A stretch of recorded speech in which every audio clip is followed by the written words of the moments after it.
Hey gardeners, welcome to my sunshine balcony garden. Summer time indoor plant के लिए बहुत ही बढ़िया टाइम होता है क्योंकि इस टाइम पे इंडोर प्लांट ज़्यादातर ग्रो करता है और बहुत ज़्यादा हेल्दी रहता है। पर विंटर के टाइम पर सेम चीज़ नहीं होता है। इंडोर प्लांट का कुछ ज़्यादा ही टेक केयर करना चाहिए, इसलिए विंटर में एक तो इंडोर प्लांट डॉर्मेंसी पीरियड में चला जाता है और दूसरा चीज़ ये होता है कि जैसे इसका ग्रोथ स्लो हो जाता है डॉर्मेंसी में, वैसे ही प्लांट का भी कुछ रिक्वायरमेंट जो होता है वो बढ़ जाता है। तो वही इस वीडियो में मैं आप लोगों के साथ शेयर करूँगी कुछ टिप्स जो इंडोर प्लांट को आप विंटर में किस तरह से इसको हेल्दी बना के रखेंगे और मरने से बचा सकते हैं।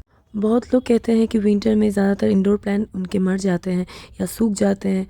तो बस समर आने से पहले तक आपको जो चीज़ फॉलो करना है, तो चलिए आज उसी पॉइंट्स के बारे में हम लोग कुछ बात कर लेते हैं।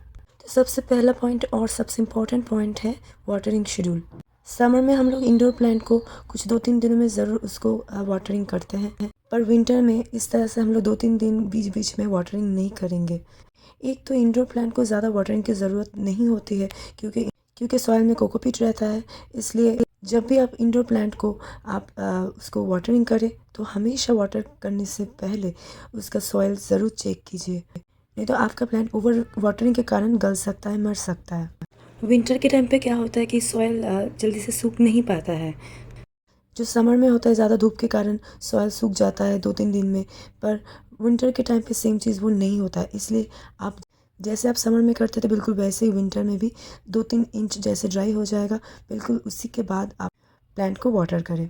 और एक चीज़ आपको ध्यान में रखना है कि जैसे समर के टाइम पे हम लोग डेली शावरिंग करते हैं प्लांट पे, विंटर के टाइम पे आपको डेली शावरिंग करने की कोई ज़रूरत नहीं है। हफ्ते में एक बार कीजिए, या फिर जब आप नीम ऑयल स्प्रे करेंगे तब ज़रूर अच्छे से प्लांट को नहला दीजिए। नीम ऑयल के साथ थोड़ा सा सोप, लिक्विड सोप दे दीजिए ताकि प्लांट के जो लीव्स होते हैं उस लीव्स के ऊपर जो धूल मिट्टी होता है वो भी साफ़ हो जाए। कि बहुत सारे इंडोर प्लांट होता है जो बहुत ही ज़्यादा सेंसिटिव होता है, हल्की सी नमी भी इस प्लांट को चाहिए, नहीं तो फिर से ये प्लांट सूख कर भी मर सकता है।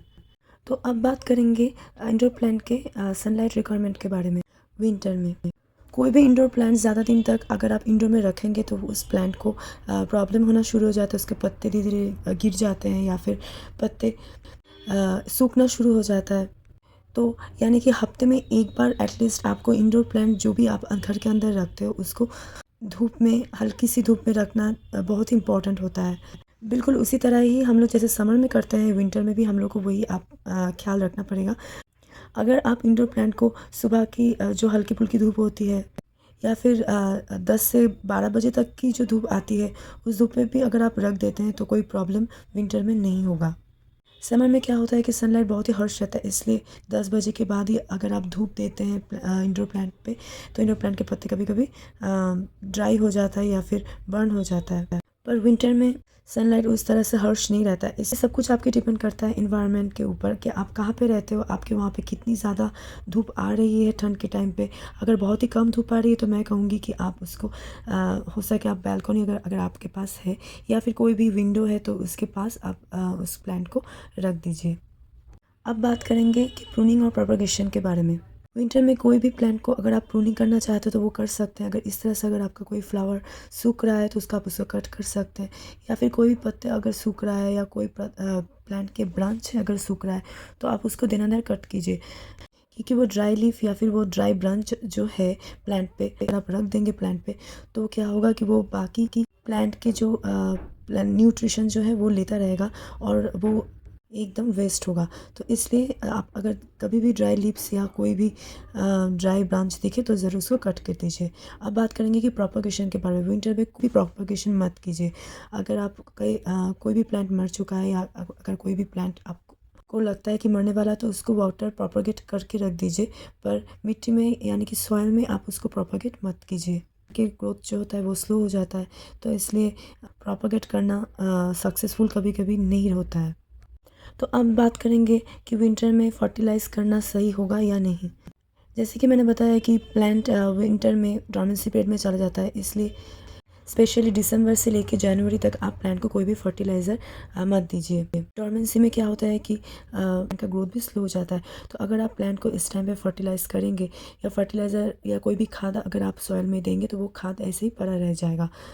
जैसे ही गर्मी आएगा, गर्मी आने से पहले आप प्लांट पे आप खाद के साथ फर्टिलाइज़र आप यूज़ करके प्लांट पे दे सकते हैं। कि अगर विंटर में प्लांट के पत्ते पूरी तरह से गिर रहा है, आपको दिख रहा है, या फिर प्लांट के बहुत ज़्यादा ड्राई ब्रांचेस अगर आपको दिख रहा है, तो बिल्कुल भी घबराइए नहीं, क्योंकि डॉर्मेंसी पीरियड में इस तरह से प्लांट पे ये सब चीज़ दिखने को मिलता है। अपने पत्ते, जो पुराने पत्ते होते हैं वो उसको गिरा देते हैं, और जो पुराने ब्रांचेस होते हैं वो भी कभी कभी सूख जाता है। तो इस नए ब्रांच और नए पत्ते आ सके, इसलिए ये चीज़ प्लांट करता है ठंड के टाइम पे। तो जैसे ही गर्मी आ जाएगा और इसके ग्रोथ का सीज़न आ जाएगा, वैसे ही आपको नए पत्ते और नए ब्रांचेस भी दिखने को मिलेगा। और एक चीज़ आपको ये भी ध्यान में रखना है, अगर आपको कोई भी प्लांट लग रहा है कि मर रहा है या सूख रहा है, और आप उसको आपको झट से आपको मन किया कि रिपोर्टिंग कर दे, तो बिल्कुल भी वो चीज़ ना करें। क्योंकि एक तो मैंने बताया कि विंटर में ये डोरमेंसी पीरियड में चला जाता है, उसका ग्रोथ भी स्लो हो जाता है। तो इसलिए विंटर पीरियड में कोई भी कटिंग या कोई भी प्रोपगेशन और कोई भी रिपोर्टिंग भी मत कीजिए। So thank you guys for watching my video. I hope मेरी वीडियो आपको पसंद आया है और यूज़फुल लगा है, तो ज़रूर मेरी वीडियो को एक लाइक कर दीजिएगा, और मेरे चैनल को ज़रूर सब्सक्राइब कीजिए, ताकि मैं कोई भी अगर वीडियो पोस्ट करूँ तो आप उसको ज़रूर देखें और मिस ना करें, और मुझे भी थोड़ा सा इंकरेजमेंट इससे मिल जाएगा। So bye, see you soon, happy gardening.